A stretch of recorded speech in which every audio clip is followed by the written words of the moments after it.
So today I get home, right? And I don't usually like open YouTube. What I do is I open my phone, right? And you know how on Android phones, you got this little portion that you slide it over and you have this little feed here, the Google feed. I open this up and what do I see? The video I see there is this one here from Redemption saying that the Den is mad for some reason. So I heard of the Den of Tools, right? Or is that what he's called? The Den of Tools? I think that's what he's called. I've heard of him before, but I've never really watched the channel. So it's this guy ranting about, of course, the Den having an issue with a video he put out. Now, it looks like the issue stemmed over this guy, Redemption, being sent some tools from Harbor Freight. Then the relationship soured.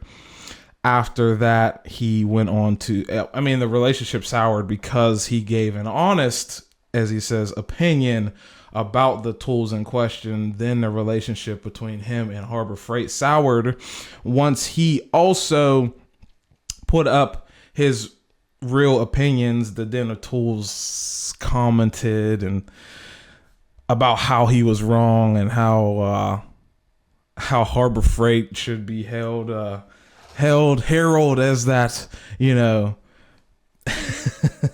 that low grade, that best bang for your buck tool, that end all be all, when this guy Redemption is saying that it's really not that. And after watching the entirety of Mr. Redemption's video, I reached a conclusion that a lot of us have misconceptions over. A lot of the things I probably would agree with Mr. Redemption here, and some of the things I would not. So every tool, almost all the tool YouTubers, right? They don't really separate the retailers or the rebranders from the manufacturers. So I think the majority of Mr. Redemption's actual issue with Harbor Freight actually stems from Harbor Freight not being a manufacturer. They don't really design the tools. They don't really, we'll put it this way. As far as the involvement that Harbor Freight has in designing the tool is how their logo looks or how their handle looks or the packaging. But when it comes down to the actual tool, the testing, the specifications, Harbor Freight doesn't do any of that. So when you see a tool like a Harbor Freight Icon ratchet, that ratchet is probably sold under 10 different names across the world. It's made in Taiwan, and the same exact thing is sold under a completely different name that many of us probably don't even know about. Their Icon wrenches, whether they be the ratcheting ones or the non-ratcheting ones, are sold under many different names. This is completely validated and verified. Many different names. Harbor Freight has zero involvement with the design and specifications of that tool. And his issue was something along the lines of the warranty process being different than that of, say, like a tool truck, where that on that tool truck, maybe a Matco, maybe Cornwell or Snap-on or even a Mac, most of their tools, they are the manufacturer, right? With the exception of course, Matco. They don't manufacture anything but toolboxes. But Snap-on, they're the manufacturer. So when you go to warranty something on a Snap-on truck, they can rebuild it. They have rebuild kits. They made the tool. But a big thing, right? And that was a big sticking point for Mr. Redemption, is that you can go on a tool truck and get your tool rebuilt, and you don't even have to leave your shop, right? And I think it's kind of like a one of those, you damned if you do, you damned if you don't, because some of the reason Harbor Freight gets praised is because, and Mr. Redemption also says this in his video, because they are a physical store that you can go to that has tools on hand. You complain about it, having to drive there when they don't give you what you want. So it's like, is it a good thing that it's a brick and mortar store, or is it a bad thing that it's a brick and mortar store? You kind of got to pick a side there. It's good when it's good for you, when it's convenient for you, and it's not good when it's not convenient. If you work at a shop and the tool truck shows up there, of course that's the most convenient way, because you know what day he shows up, he or she shows up, and they have what you need on the truck. Of course, there are exorbitant rates that come with that piece of convenience. But then on the other hand, you have a Harbor Freight where you can go and it's cheap stuff from China and Taiwan. I think even as far back as like a year and a half ago, that Harbor Freight started asking for receipts. Like a long time ago, they started asking for receipts on certain products. And I noticed this even when I bought my like Braun flashlight. I noted the warranty as soon as I picked that tool up, because that light only carries like a 90-day warranty unless you buy a 2-year protection plan. Yes, that same light is offered from, I think, either Astro or ATD. But guess what? Astro or ATD is double the price, and they have a lifetime warranty. On the Harbor Freight side, that light was $24 with the 20% off coupon, plus you add on the $8 that it costs to have the 2-year protection plan. And that's the only way you're getting your warranty. So there's a vast difference between the way a retailer is going to do things. Like, look at the way Sears started changing their warranty practices towards their demise.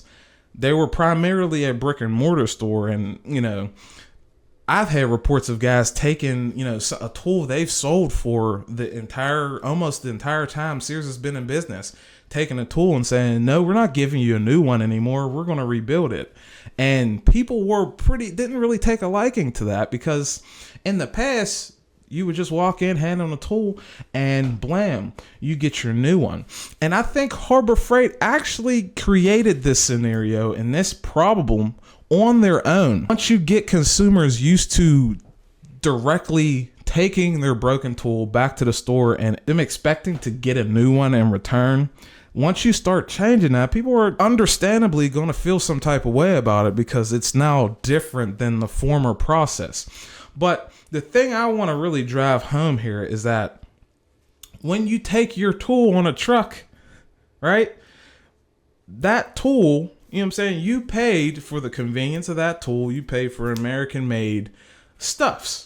Right? When you go to Harbor Freight, it's cheap for a reason. Now, Mr. Redemption also had a issue with the way that Harbor Freight is positioning themselves. He said something along the lines of, if you want to get that professional tool user in the door and to keep them coming in the door, you're going to have to more or less act like the tool trucks. I don't really agree with that, because most of Harbor Freight is marketing, right? Like I said, their tool, they don't really have that much of a hand in actually designing and commissioning their own tools. Maybe the way it looks, yes, but as far as the actual tool itself, they don't really have a hand in that. What they're doing is marketing to the mid-range consumer. All right, you have your guys down here that don't give a damn. They'll buy tools at Walmart. And then you have your guys up here that will buy the most expensive Snap-on whatever. They are going to use that marketing, because to this group down here, if you're telling this group down here, if we have this quality product, they're going to look at that as, you know, something to like look up to, like it's something to be admired, or something of value. It's better than that Stanley, when really it's on the same level as a Stanley, just with some better eye candy and better features. It's designed pretty much in the same place. And that's true for the ratcheting wrenches. The Taiwanese Proto and Mac ratcheting wrenches are made by the same manufacturer that makes the Icon ratcheting wrenches. No ifs, ands, buts, two ways about it. So that's really what they're doing. They don't want that super professional customer. They know that they can't compete with them, but as long as they keep comparing themselves to them, that the customer down here that's going to spend that smaller amount of money is going to come in and buy their tools, because it's marketed as quality premium product, but at a mid or low tier price range. They're not trying to sell Mr. $100,000 in tools, Snap-on tools, a socket set. Harbor Freight knows that that guy already has bought all his sockets. They know that that guy who has spent 20 years wrenching has everything he needs. They're not marketing to that. They're comparing themselves to them on purpose to sell you a lower end product. When it comes to the situation between these two, Mr. Den of Tools, I've seen a couple videos from this guy, and he seems like the type of guy, I'm gonna go out on a limb here and say he actually does seem like a shill. Every time I've seen a cheaper product released, it seems like somehow that brand, he has some connection with that brand, or their hands are in his pockets or something like that. When those, it's almost every single cheaper brand I've learned about, it's like this guy is like on top of it. But when the more established brands come out with something new, it doesn't seem like he makes too many videos about that type of stuff. So, but his the most viewed tools, or the most viewed videos on the Den of Tool channel, the most popular ones at least, are of Harbor Freight. Harbor Freight. Harbor Freight's closing, Harbor Freight, coronavirus, Harbor Freight, DeWalt versus Hercules, Harbor Freight. There's one Amazon video. Here's another Harbor Freight video. So as you can see, a lot of these things, of the top, 8 or 10 or whatever there is, 70% of them are, of course, Harbor Freight. And that's something Mr. Redemption was getting at here, that Mr. Den of Tools is probably a shill.